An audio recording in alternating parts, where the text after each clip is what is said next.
আপনি কি জানেন সকাল ৮টা থেকে রাত ৯টা পর্যন্ত মেডিসিন শপে কাজ করলে একজন মানুষকে কি সহ্য করতে হয়?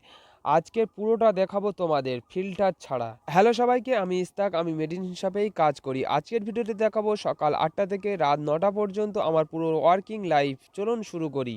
সকাল ৮টায় দিন শুরু হয়। ঘুম পুরোপুরি না ভাঙলেও দোকান খুলতেই হয়। লাইট অন, কাউন্টার পরিষ্কার করা, সবকিছু রেডি করা, এটাই আমার এভরিডে রুটিন। সকালে যারা আসে তাদের বেশিরভাগই জ্বর, সর্দি, গলা ব্যথা, বিপি আর সুগার পেশেন্ট। অনেকেই খুবই তাড়াতাড়ি করে কারণ অফিসে যেতে হবে। এই সময় মেডিসিন দিতে ডবল অ্যাটেনশন দরকার। কিছু প্রেসক্রিপশন থাকে যেগুলো বুঝতে কয়েক সেকেন্ড না, পুরো মনোযোগ লাগে। এখানে ভুলের কোনো জায়গা নেই, কারণ একটা ভুল মানেই একটা মানুষের হেলথ রিস্ক। অনেক পেশেন্ট এসে বলে আগের যে মেডিসিনটা দিয়েছিলে ওইটা দাও, কিন্তু সত্যিটা হলো আগের মেডিসিন সবসময় সেফ না।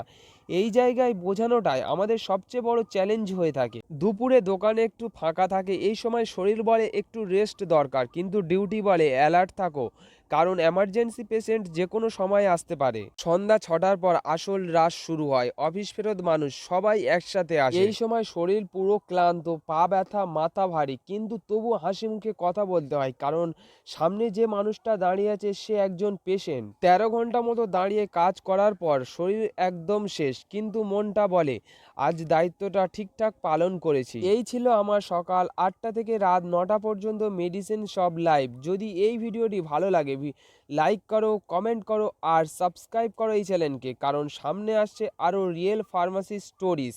ধন্যবাদ।